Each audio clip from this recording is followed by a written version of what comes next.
Did it work? It's Shit. It is time to breathe again on the Breath of Fresh Air webcast on YouTube and Facebook. Patrick, we were doing so good. We were going for 2 weeks in a row with this. You even looked at your phone. I even looked at my phone and was like, I was looking at it, but I wasn't even looking at anything. Yeah. That's the reason why I was like, did it work? Hey, we gotta get consistent. Back to the drawing board. Yeah, we'll start over next week. So, I can see. Didn't even get a winning streak. I know. Damn, it's kind of like the Falcons, right? Pretty much. Well, so here we are. It's me, Charles. I got Patrick with me, and we have a lot to get to. So let's jump on it, Patrick. We'll start a little bit with the NFL here. I don't know if you got to see it. You got the Ravens and Browns. Hey, hold up. Alexa, stop. When has Alexa ever came on during the webcast? When I told my son to be off my computer at 8:00 and it's 8:00. Okay. when he comes in and he gets on my computer and he plays Fortnite, and then I thought, well, you got to be off by X amount of time, and he's like, okay, so he comes in here and sets a timer for him to get off. Okay, before the webcast. Sorry. Alexa, wow, that's funny. Hey, no, never mind. So, yes, you triggered her. Oh, me. Okay. That's the trigger word, just so you know. Oops. So, sorry. You're okay, man. Fast, man. You all right? It's all good, man. Technology working at its finest. So we got we had a Monday night instant classic, really, man. So anybody who did get to check out the game between the Baltimore Ravens and the Cleveland Browns, they were in for a treat. And if you missed it, hopefully you catch it on a replay because it was a great one. 47-42 is the final score. Of course, that 47, significant to some, as they say on Scott Van Pelt, because millions was lost. Or maybe won, depending on what side you were on there. But great game. Cleveland showed a lot to me in this game. Now I picked Baltimore to win, but Cleveland fought, man. They competed, and I knew they would be ready. A Monday night game in Cleveland in December hasn't happened since forever. Maybe since the old Cleveland Browns, which are actually the Baltimore Ravens, but whatever. Great game, though. Yeah, exactly. Well, great game though. What are your takeaways from this game for both teams? If you want to just go ahead and dive into them for Baltimore and Cleveland. Well, that one series, man, I thought when Lamar Jackson came out, one or two series, I was like, ooh, but then he came back. So I was kind of he did come back, right? Yeah. Yeah, he came back. Yeah, I had to think about it for a minute. No, I was really surprised with this game because I mean, like Cleveland was ahead forever in that game, and Baltimore showed. See, Cleveland showed a lot to you, they did to me. They fought.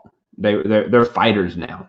That's good to see, especially from a Cleveland team that hasn't shown any fight in the past 150 years existence. Probably in the past 10 years, relatively speaking. Yeah. So it was good to see them. It was good to see them on the field fighting, but it was also really good to see Baltimore find a way to win. And they did. I mean, like I know Cleveland was in the house several times trying to get to Jackson, and Jackson was just finding open receivers. He was finding his open running back. He was finding people out on the flat. He was finding people out corner routes. He everything, screens. He found people, and this is what I expected from Lamar Jackson right here. This is what I suspected. Not the guy that wants to run out to his left and try to throw cross-body passes and can't complete those. A guy that stays in the pocket, figures it out, makes the pass, steps up in the pocket, makes the throw. That's the kind of Lamar Jackson I wanted to see. Now, not the Lamar Jackson that stays in the pocket, but a Lamar Jackson that stays in the pocket when he needs to and gets out of the pocket when he has to. That's what I wanted to see, and that's the reason why I thought Baltimore was going to be a lot better this year.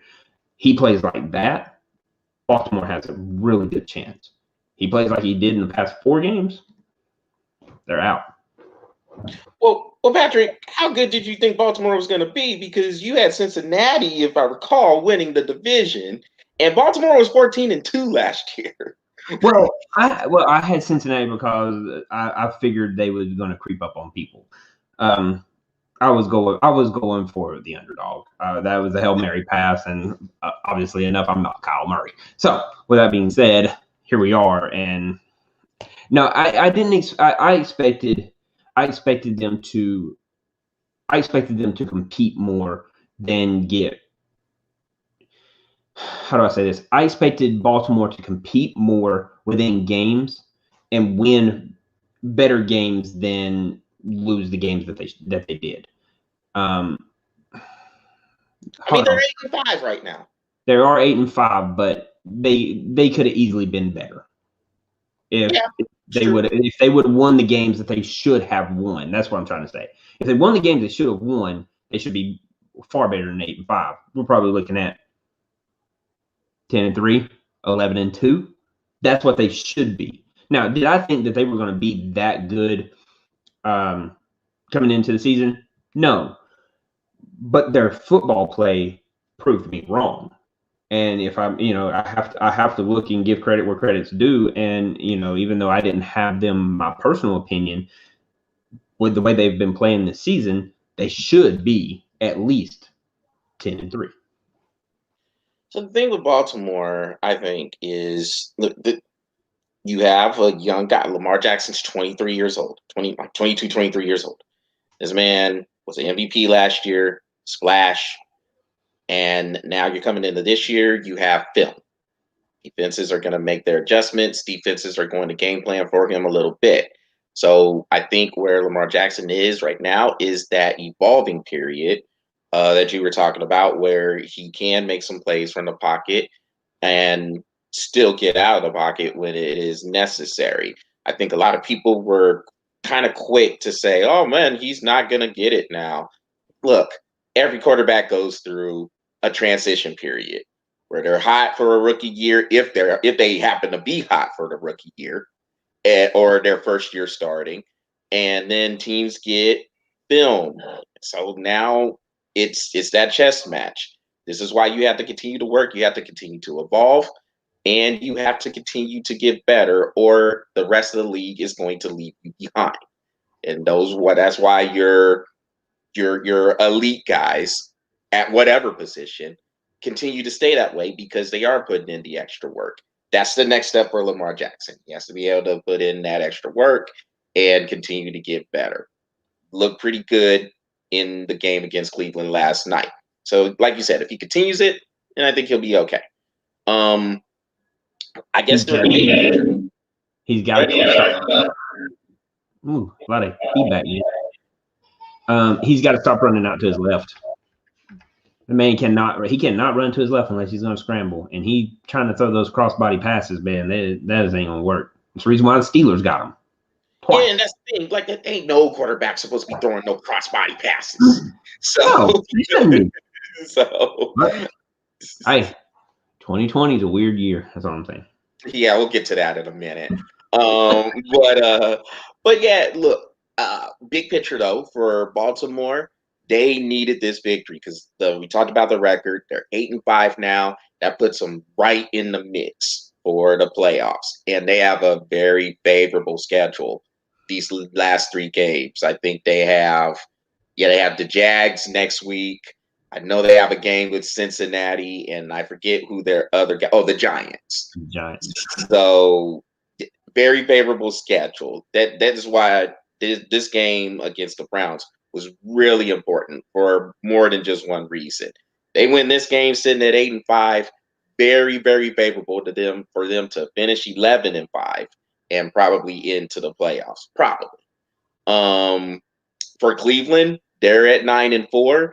They also have a favorable schedule. They play the Giants and the Jets. And then their last game is against the Steelers. We'll see what the Steelers look like because they've been reeling a little bit. So, big picture, man, I think it looks pretty good for both teams. I'm not going to say they're going to come out of the AFC. I'm still giving that to Kansas City. I still think they're the best team in the league. But these two teams, if they play that way, like what we saw yesterday, and a little bit better defense, they could be threats. I'm not saying they could beat them. I think the Buffalo Bills are ascending there to where they could be maybe the chief threat to Kansas City. But Baltimore and Cleveland, I don't think are far behind. It'll be interesting to see if Baltimore if they can find that defensive intensity again to go with Lamar Jackson and the way he plays. They're going to be a tough out, very tough out. Yeah. Anything else caught your eye with the NFL before we move on to some of these college matters? Not really. I mean, everything pretty much else went pretty much par. I mean, What about the Eagles beating the Saints? Oh, I forgot about that. Yeah, Jalen Hurts came on in there and had a pretty good performance. His thing, man. Mm-hmm. I forgot about that. I actually did. And that was not par for the course. That was. I mean, look, we said it we said it in the last webcast, man. If they put Jalen Hurts, they're putting Jalen Hurts against a strong defense. And man, when I tell you, Jalen Hurts seemed he did not seem comfortable. Maybe the first drive. Past that, when they started sending people, and I mean those corner blitzes that New Orleans sends pretty regularly, bro, he felt comfortable. I saw him just like settle in, and all of a sudden, man, he was just like pop, pop, pop. I mean, he looked good, man. He looked good. I was really impressed, honestly. He did, and I mean, you wonder if because Doug Peterson called a pretty good game against a very good defense. The Saints are one of the top defenses in the league, and it just makes you wonder. Well, what were we waiting for? Because they ran the ball. Now, granted, having Jalen Hurts in there gives you another running threat, of course, but they ran the ball a good amount. They had good balance, and I'm just wondering where that balance was with Carson Wentz. You just put him back there to throw 45, 50 times. And I know we were talking about, hey, run the ball a little bit. I don't know. My man is gun shy. He has to get, I'm going to say it again, Patrick. He had the yips. He had the yips. He's getting hit all the time, and he's not seeing the field well. So I think from that standpoint, it was good for him to sit down because Carson Wentz just looked like a guy he was losing all confidence out there anyway. But I feel like a lot of the adjustments Doug Peterson made for Jalen Hurts, he could have did that for Carson Wentz. As far as balance goes, is what I'm saying. I would agree with that. But you're also dealing with a person in Jalen Hurts that he was ready to play, man. He's a winner. He's a winner. He is a winner, and he was ready to play, and he got his opportunity, and he made the best out of it, man. He made the best out of that. That was a great start for him. It was a great start for him, and I was really impressed with just he took his shots downfield, but he made calculated shots downfield. I mean, like calculated shots. So he looked great out there. So, Patrick, I'm going to ask a question. If Jalen Hurts in there, can the Eagles come back and steal the NFC East? Yeah. Yeah, they could. But then they're Philadelphia, so it's still to be determined, maybe? Yeah. fly to W, man. Even though they beat my 49ers, Washington is playing some pretty good ball. Yep. So, well, all right, Patrick. Got to get to some of this college stuff because it seems like there's a lot of friction going on with how all this stuff is breaking on down with rankings, with these rule changes for COVID, all this different stuff. So, we could go either way, and we can go wherever with this. So I'll just drop the nuggets, and you pick them up. Yeah. so here we go. We saw what happened last week. The Big Ten moved mountains, basically, so Ohio State can play in the Big Ten championship game. That's one thing. You have Dabo Swinney, the Clemson head coach, coming out here talking about, well, man, I have a tough time seeing Ohio State get into the championship or to the college football playoff when they played half of the schedule, which you and I totally agree with. As it is.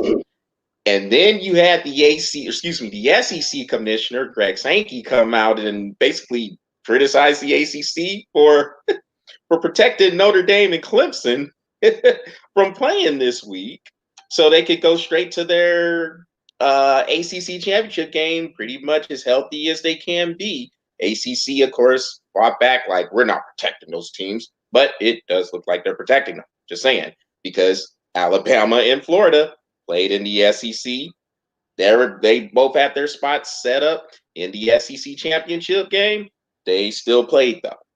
So it definitely looks bad on the ACC. It looks like they protected them. And, of course, Florida caught an L to LSU. So, Patrick, all that is out there. Oh, and by the way, the Pac-12 apparently is supposed to be a threat because apparently USC is supposed to get some play, but they're not even playing Washington. They were supposed to play Washington in the Pac-12 championship game. Washington got COVID issues, and now Oregon is taking their place. Patrick, floor is yours. Start wherever. Okay. I'm gonna get the most useless information out of the way first. Do you know where I'm starting? USC, right? Yeah, man, I'm starting the Pac-12, maybe. Exactly. It's the most useless conference. We should be a Power 4 and Pac-12. That's what we should be. Anyway, I'm going to start with the Pac-12. Pac-12, and I'll say this time and time again because you've said it time and time again. Pac-12 is a bunch of freaking followers. They follow everything. They started the season, and we went over this time and time again. When they started the season, first thing they did, Big Ten's not playing, we're not playing. Oh, wait, Big Ten's making money? We want to make some money. Okay, let's start. Okay. With all that being said, every team in the Pac-12 can go suck it. Every one of them. I'm tired of hearing about the Pac-12. The Pac-12 has been irrelevant for the past 4 years. And if you ask my personal opinion, they've been irrelevant for the past 15. There's not a team out there that's even coming close to even a national championship. So why are we even talking about them? They do seem to be that conference that nobody really talks about. And the reason is they really haven't done anything to talk about. I mean, I think it was Oregon. Yeah, Oregon played for a national championship 10 years ago. Was it? No, take that back. Mm-hmm. Well, okay, so they did play for a national championship 10 years ago against Auburn, and then they did get into the first playoff where they got whooped by Ohio State in the championship game. The first college football playoff that they ever had. Oregon was in that. They beat Florida State. Ohio State beat Alabama that year, and then Ohio State beat them in the championship. Other than that, yeah, they haven't done anything. Yeah, they're a useless conference, personally. Yeah. So I don't even know why I don't even know why they're even relevant in even any conversation whatsoever. So, okay, I'm done with the Pac-12. I asked the same question to the networks, but no, but I would love to have an answer. I would love to have an answer, but I just don't. The Pac-12 is just they're never relevant in anything. You know, they're just not. I mean, who cares about Arizona and Arizona State and USC and Oregon and Washington, and nobody cares. So just stay over there. Everybody go to California. Stay over there. Sniff your own farts. Stay over there. Leave me alone. I don't need anything from the Pac-12 anymore.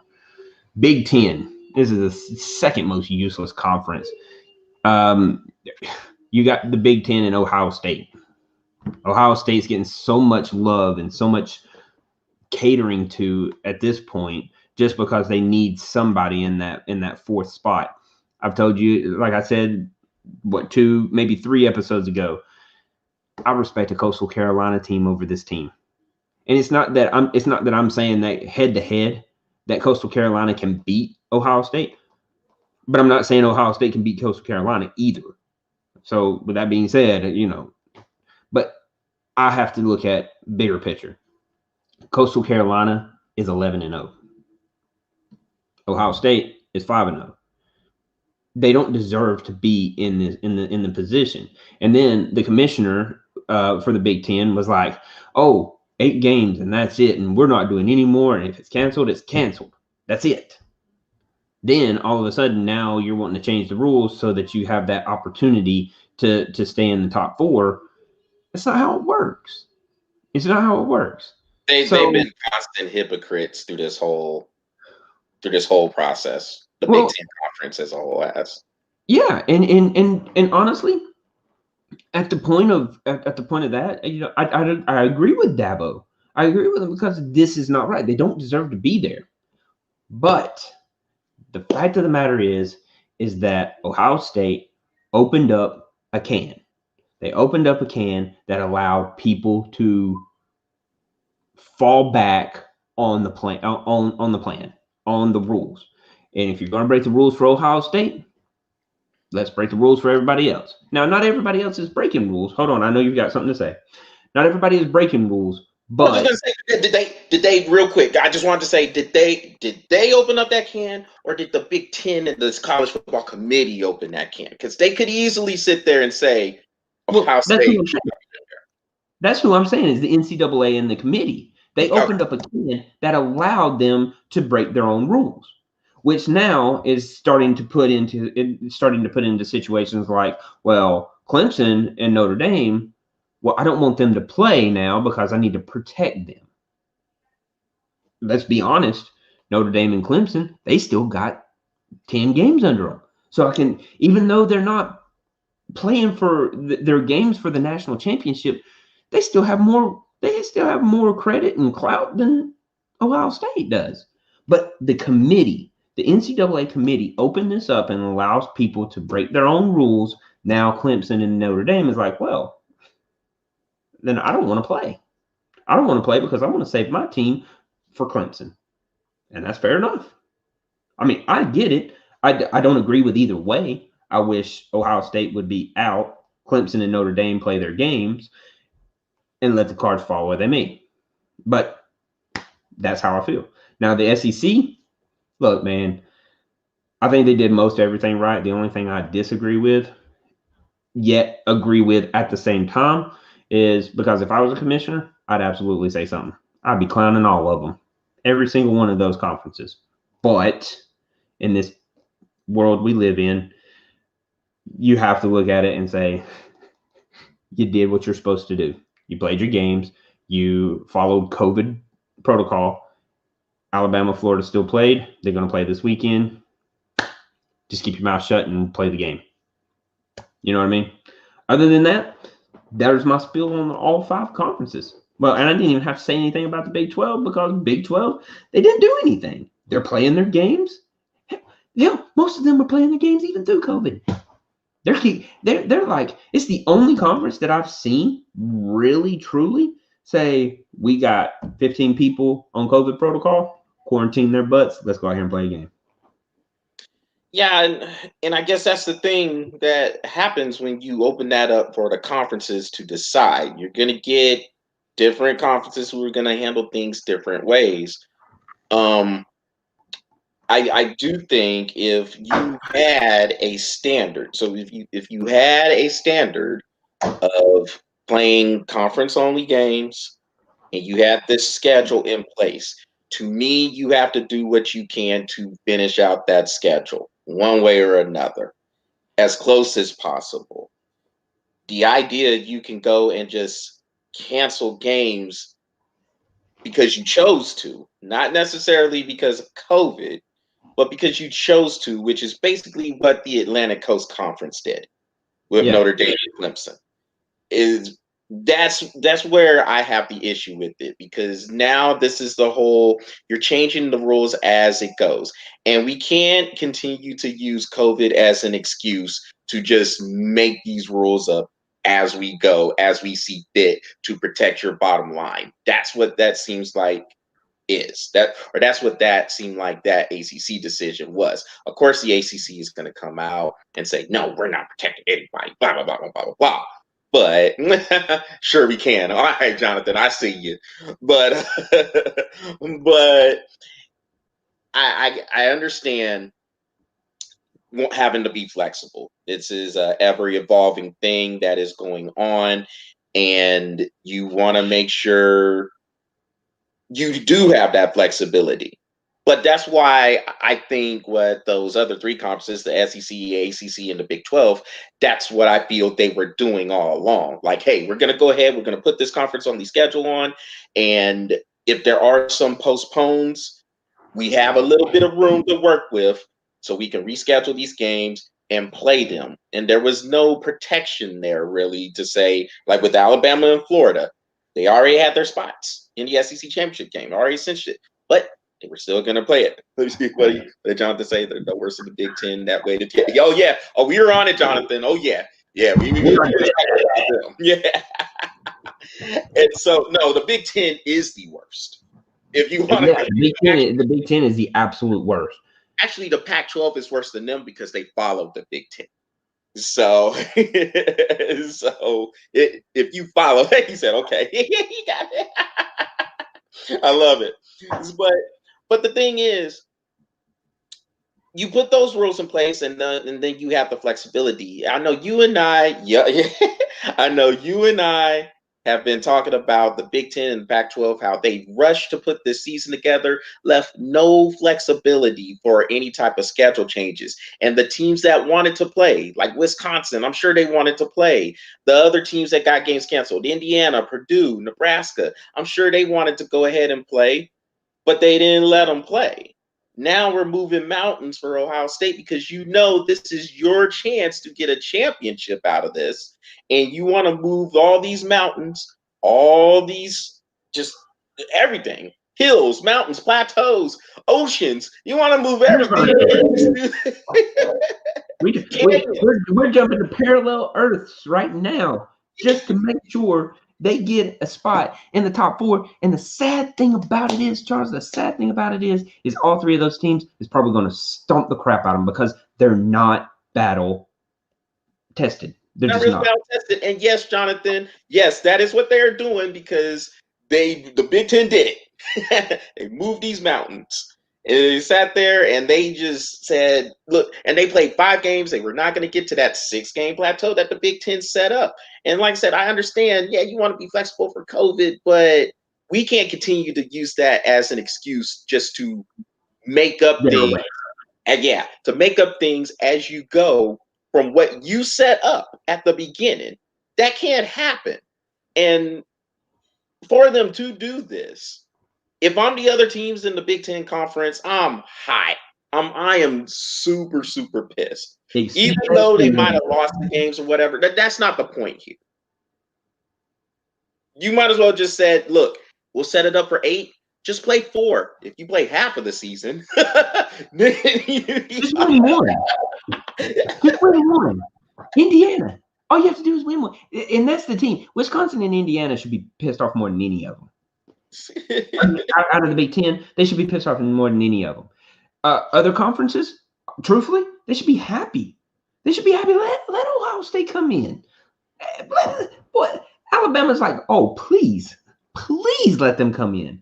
I got something for Fields right now. It's called an all-out blitz all day long. See how far you can run against linebackers that's just as fast as you, bro. You're not that fast. And then here we are moving mountains yet to make the Big Ten happy. Just So, and that's what they do. That's exactly what they do, Jonathan. That's exactly what they do. They put up new goalposts so their kicker can kick it through 50 yards worth of field on both sides. Cheating sons of stand up. It's a very bad look for a conference who basically they use COVID as an excuse to cancel their seasons, and then money came into play, and they saw what those other conferences were doing with it, and then they wanted a piece of the pie. And then the committee or whoever does the stuff before the committee starts to do their thing, they had them at number 6. They beat Rutgers, and now they jump up to 3rd. Nebraska. They beat Nebraska. From beating Nebraska, you jump up from 6 to 3. You go ahead of Notre Dame at the time. So now they're sitting at number 4, and they're not going to get off that number 4 spot. They beat Northwestern. They're going to be in. And it's garbage to me. It's complete and utter crap. And for anybody who wants to sit there and say Ohio State deserves to be in, what world are you in? What have you been watching? Let me ask you this. How's that fair? Well, it's not. None of it's fair at the even given least. But we have 2 new looking in. We have Iowa State and Texas A&M, right? Yes. Okay. So, scenario 1. Florida beats Alabama. Who is, huh? I think Alabama gets in regardless. I think Alabama gets in regardless too.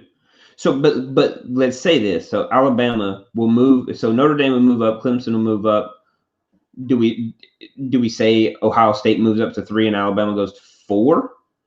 No, Alabama goes to 3. Ohio State would stay at 4. If that's how they want to do it, if it was up to me between those 2 teams, Ohio State is not moving anywhere up. I don't care who loses. I don't care what. Ohio State gets no love from me whatsoever. I don't care. Ohio State stays at 4. If you're gonna have them in the playoffs, you have them number 4. I don't care. They ain't going nowhere. SEC love. Look, yeah, that's right. Hey, Jonathan, look, I'm a Texas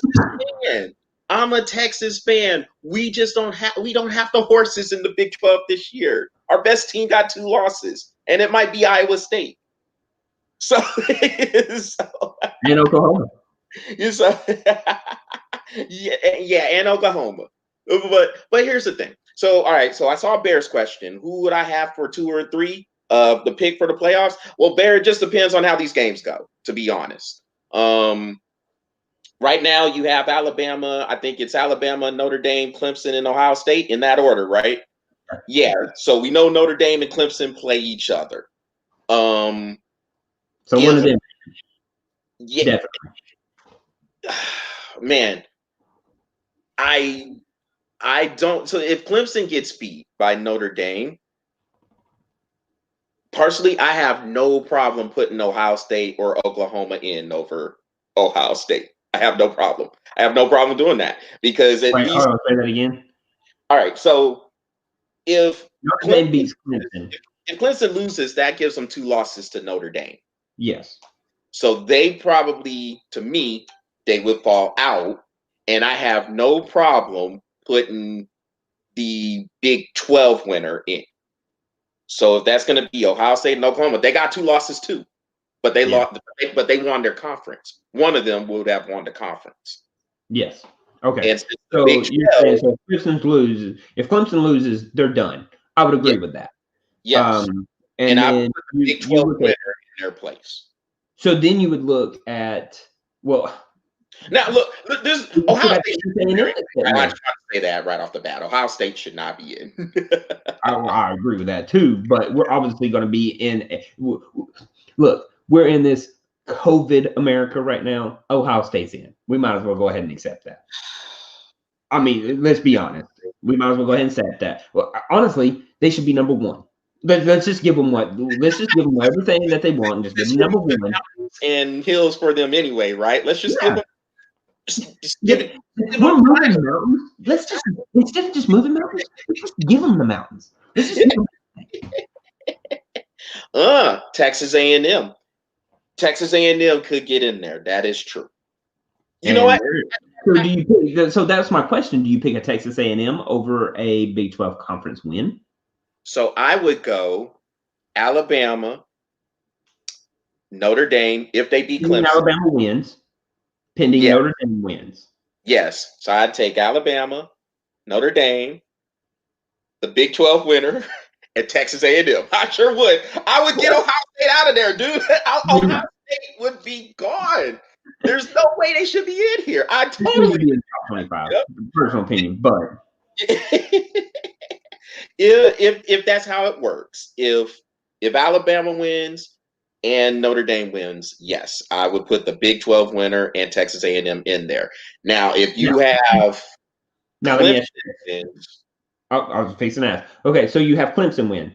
Alabama, pending Alabama wins, Clemson wins. Where does Notre Dame go? I'm going to say Notre Dame stays in. Yeah, I would say Notre Dame and Clemson would be They flip-flop, right? Would we agree they flip-flop?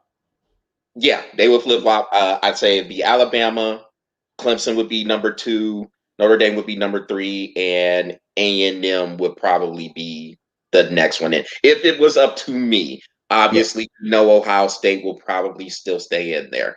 They'll probably beat Northwestern, and then they'll get that nod. But do you put Texas A&M over a Big 12 win? That's the question. Do you do that? Because Texas A&M are playing. I do, because I feel like A&M has proved what the criteria the committee says they're about is in. I do think they would be one of the best teams we've seen. If that is what the committee is about, there's not too many teams that have been better. But that's a 2-loss. A&M's only lost 1. But I'm saying, if you did you not just say if a Big 12 team won, do you put them over Texas A&M? I would put them in if we were getting rid of Ohio State. Okay, so let's say pending Ohio State gone. A&M would go in over the Big 12 winner, I think. Yes. Okay, that's what I would like to know. Okay. Yes. And just so but it's you know what, this right here, this conversation we're having now, that's what I want that committee to do. They sitting over here, because I'm in Dallas Fort Worth, Patrick, and they sitting over there in Grapevine, chilling in the Gaylord, Texan, just sitting there kicking it, watching games. We need to make their probably kicking it with Congress, which is on a 6-month vacation twice a year. That's what they do. All right, so let me see. So Bear said, we got to catch up. Yeah, so let me see. So Jonathan was asking, so A&M would move up. I agree with that. If those other scenarios happen. So he said 2 ACC, yes, Bear, yes. 2 SEC schools and 2 ACC schools, I would totally be okay. I'd totally be okay with that. As long as Ohio State ain't in there, I'd totally be okay. But I don't, because Florida, you would think Florida would have to have a seat in there if they are able to beat Alabama. But they're not going to take Ohio State out of there. So I still think they're going to be out. And even then, if Florida does win, Alabama is not going to drop far. Nope. Not far enough for, and even if they did drop to 5, then that means Texas A&M would jump up. So, I mean, Florida's not getting in. And Alabama blew out Texas A&M earlier this year. So were you going to put them in over that? Can you put them over A&M? No. Yeah. So Alabama's in regardless. Yeah. Alabama's got their spot. I think Bama is good. I'm pretty sure Notre Dame is good too, because they're undefeated. So they catch a loss to Clemson, I don't see them dropping out. It'll be funny. I kind of it would be hard to put a 2-loss team in there when you got Texas A&M that their only loss is to Alabama. So I mean, unfortunately for Big 12, it sucks for them, but a 2-loss team, that's not going to cut it, man. One loss is about your limit. 2 losses at that point, that's hard to come by. Jonathan, you're probably right. Alabama looks pretty strong. I know you heard that too, Bear. I see you watching. But of course, for those who don't know, Bear is a huge Bama fan. So, well, who do you like? Who's your team? Me, Jonathan. Jonathan's Oklahoma. Oklahoma. Okay. Which, that, but hey, well, they're the one that's 8-2. He did say he talking about he wants Tom Herman to stay head coach. I don't want that at all. You need to get that off the feed. Yeah, Jonathan. I see. Don't put that in the universe. Anyway, there's a lot of interesting scenarios when it comes to that, man. But I mean, truthfully, if I was to make my predictions right now, Alabama's in because they're going to beat Florida. The Clemson and Notre Dame is going to be an interesting one because that's one of those games where I said if y'all play them 10 times, Notre Dame's probably going to win 5. Clemson's probably going to win 5. So we'll see how that one goes. But I hate to say it, but I don't think Ohio State's going anywhere. They have made way too many moves for them to have this position, and they're not going anywhere. Should you still got to play the game. So, and we've seen some crazy stuff happen because of that. I'm going to be the biggest Northwestern fan ever. Bro, but, I'm about to go buy me some Northwestern flags, bro. I'm about to go get a shirt. Jonathan, stop. I can't believe you went back to Mac Brown with this. Stop it. Stop it. Hey, Patrick, so real quick, man. Let's jump to some of this. It really doesn't matter. Or excuse me. Let's talk about a little bit of this college basketball. So, can you look up the Alabama head coach for me, the basketball head coach, because he has some interesting comments also when it came to talking about, or when it came to some of the comments Coach K made for Duke. So he was talking about COVID basically, and he said maybe we should kind of hold on back from the season until, Nate Oates. Say that one more time. Camera broke up a little bit. Nate Oates. Nate Oates. Okay, cool. Yeah, it did used to be A.B. Johnson, Jonathan. Yeah, but I remember he got relieved of the duties. Yeah, he got relieved end of last year, I think. Right. And so so Nate Oates, I guess he has some interesting comments there. When it came to Coach K. Coach K was talking about maybe we should kind of hold the season back to get everything right for COVID. Well, the Alabama coach basically said, well, the only reason why you want to hold the season back is because your team is catching L's. So, so I'm like, ooh, it's like, ooh, right. Yeah, I'm like, ooh. So, Patrick, I mean, we've been talking about the seasons and how we feel they should progress with COVID and with dealing with COVID. Look, all right, let's go to the shots fired part. Do you think Coach K is saying this because his team's catching L's? Probably. But then you have to look at. I mean, don't get me wrong. Because even though I feel the way I feel, yeah, I think he is saying it because he's catching a bunch of L's. But I also have to look at this from a different perspective. So let's play a little bit of devil's advocate. They're not playing in a bubble. No, they're playing teams, bro. They're like full season. Let's go. And everybody was like, okay. So yes, with that being said, yes, I still think he's saying it because he's catching a bunch of L's because he's not used to it. He's not used to catching all those L's like that. But yeah. I don't see any other reason why I would make the comments. Most people are making those comments in football because they don't want to lose.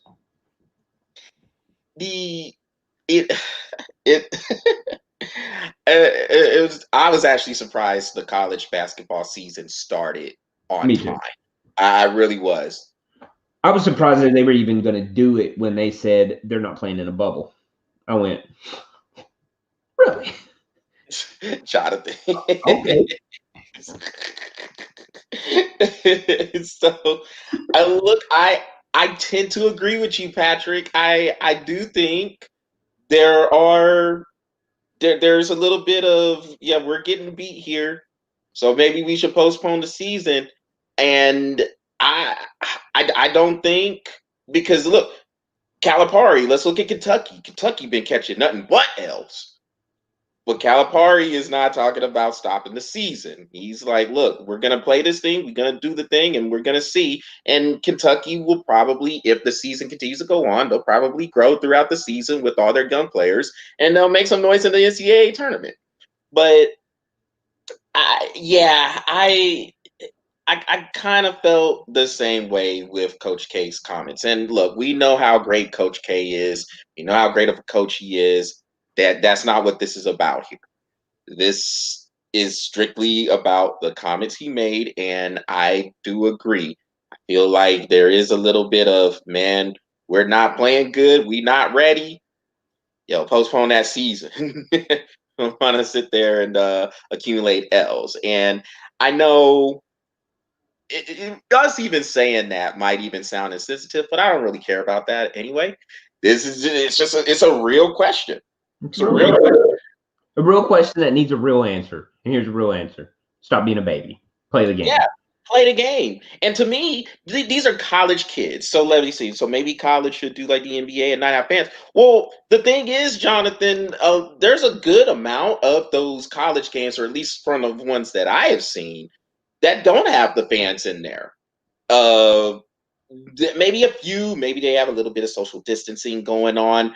But yeah, that might be the best option, just to just play the games, have no fans in it, and just do their thing that way. Or maybe play in a bubble. Put them in a bubble if you can. I'm in a bubble. The bubble works well, surprisingly enough. Even if you're not going to put them in a bubble, just have family show up to the game. That's it.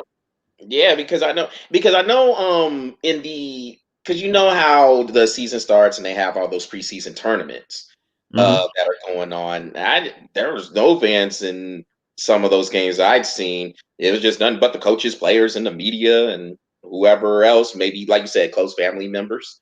I I just feel like I just don't know if college basketball necessarily had the handle on the situation like that. So maybe they should have postponed, but if you're going to do that, you have to do that at the start. I feel like if you start it and you're going, power through. Yep. Power on through, try to finish this thing.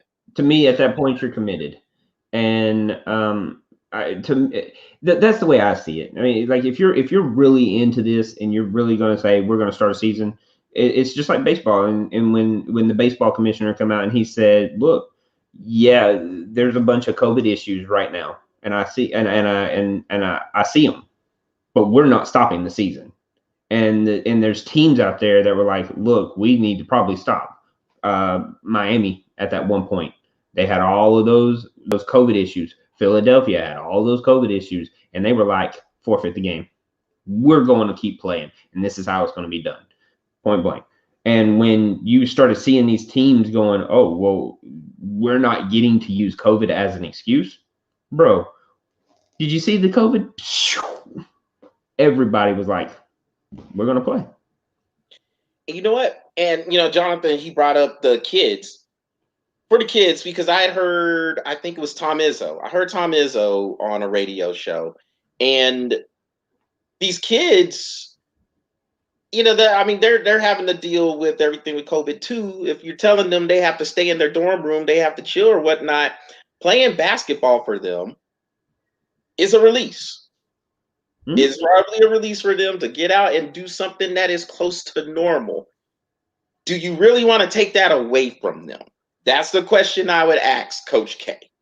If you're talking about you need to postpone the season, you got a group of kids in there who probably, I'm not in the locker room, I don't know, but they probably want to play to some degree because it's a release from all the other stuff you have to deal with in real life. Do you really want to take that away from them? I would think he wouldn't, but who knows? I don't know. That these seniors out here, there's like, this is my last chance. If I'm gonna make my stock better, the only way you make your stock better is to play. And these seniors are not coming out here going, well, it's COVID and I don't want to play. Especially these kids that have a good chance of going first in the draft or round one in the draft. I'm gonna tell you right now, if I'm a college kid and I'm looking at my senior year and I'm like, I'm a high 2 draft pick, but I know I could be a low 1, bro. I need to be out on that court. I need to show these teams that I am good enough to play. And you have to look at those too. So, do you really want to take not only the release away, but do you want to take these kids that have an opportunity to make a career out of basketball, which is less than 1% of the world, less than 1% of the United States? Do you really want to try to take this away from them? No. If on top of that, we still have to look at the other aspect. NCAA making money. Money. The only cure for COVID is money. And that's where this is. Yeah, and I mean, going back to when COVID kicked off, I'm still very, very, very surprised that they canceled March Madness. Now, maybe that was because this was at the beginning of the COVID thing and they really didn't know what to do about it. I definitely don't see that happening again. I think they will definitely play March Madness if they're able to get to that point. March Madness would be there. As a matter of fact, they were talking about plans of just pretty much having most of the games in, I think, Indianapolis. Bro, so March Madness is going nowhere. If they have to play one-on-one, they'll play one-on-one. Well, hey, Patrick, before we go, man, I wanted to jump on this topic real quick. So, Giannis Antetokounmpo signed the practicing. Dude, man, hey, man, I gotta get good on the languages, man. I told you, man, I'm trying to be. Bro, that was bilingual saying his last name. Man, I tried, man. I guess I learned some Greek somewhere, but say to his last name. Yeah, man, Tagovailoa. Got you, man. Look, practicing that, but no, man, the super max. So the Giannis signed the super max deal today to stay in Milwaukee and be a Buck. For I think 5 years. Wait, hold up. He said that. You said that like you were from Oklahoma. I am not from Oklahoma, Jonathan, as you know. It is all about the text. But Jonathan, that's a good one, dude. That's a good one. I like it. Yeah. Oh man. But you know what? To be honest, man, even though I talk less about Oklahoma, as you know, Patrick, I did reserve duty up there for 3 years. There's some good people up there in Oklahoma, although I can't stand the Sooners, but there's some good people up there. I won't hold that against them. But no, but he signed the Supermax to stay in Milwaukee. What this means, of course, is you have a big time player, one of your 5 best players in the league, 2-time MVP, staying in a smaller market. Now, I bring this up because you have this whole player empowerment movement going on in the NBA, and a lot of the players are trying to get to bigger markets or try to join their homeboys to play elsewhere. I think this says a lot about Giannis to say, hey, I'm here. I'm signing a long-term deal. We're close. We've made it to the Eastern Conference Finals for a year. We're trying to get over that hump and get to the NBA Finals. Yeah, Shorthorn's taking L from. You know what? Honestly, I am used to that. Yes, because we have been taking a lot of L's from Oklahoma lately. I called it Shorthorns. So as I was saying, good one, Jonathan. You got me. But well, I mean, what does that say? I think that says a lot about Giannis to say I'm going to stay and make it work in Milwaukee. I'm not trying to join these dudes. Hey, come play with me. I'm here. If not, then I'll go ahead and I'll do it myself. And I still like that. That because I like the thing that you're staying with one squad. Now, ultimately, he might serve out his deal and he might go somewhere else. But for now, he here. I like it.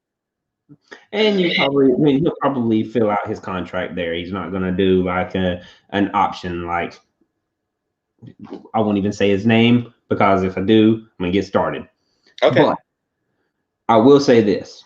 I like it. I like the fact that he is showing commitment to the team and loyalty. In a world that it doesn't happen that much, I'm glad that he is.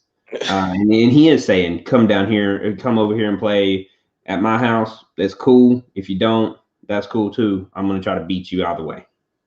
I like it. And yeah. Oh, go ahead. Sorry. It's good for basketball for somebody to do that. I like it. And I mean, I think it's kind of it's a throwback, man. It's a throwback because that's why I have a lot of respect for players like what Giannis did, like Damian Lillard in Portland.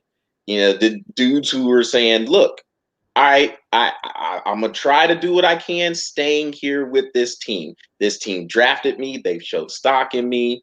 They showed trust in me. I'm trying to reward that.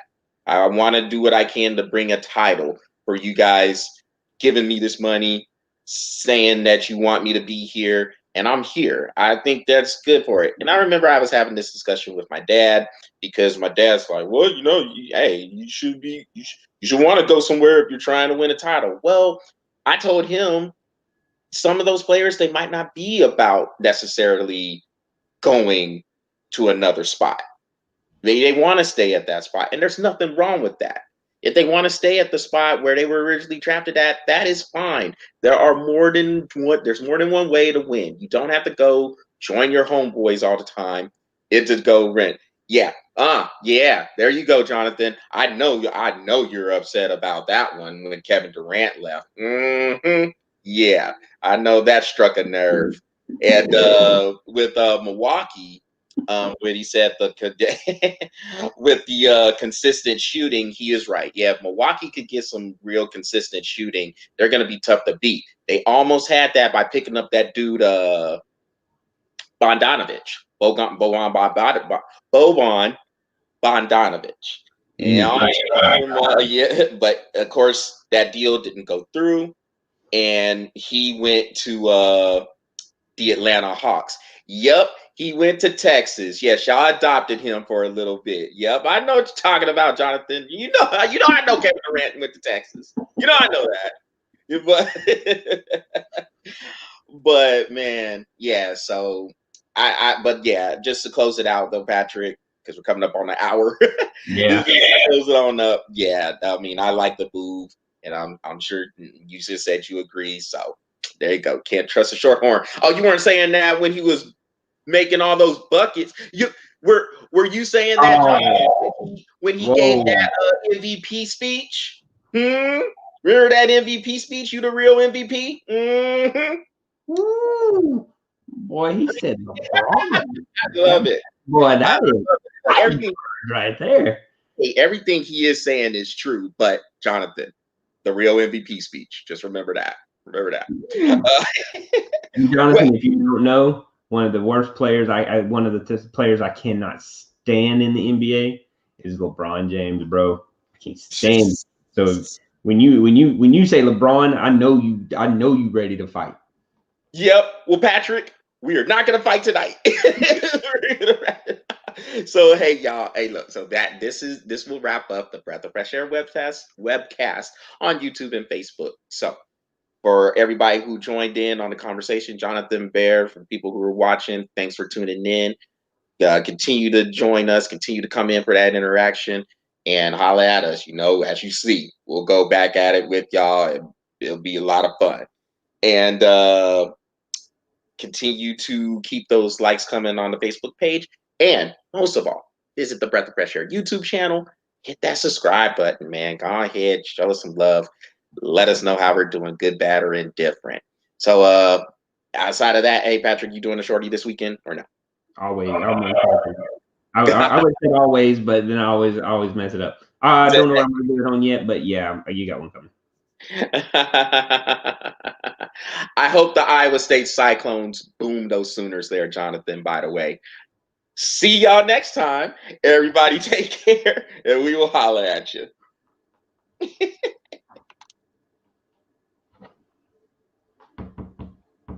And we wait.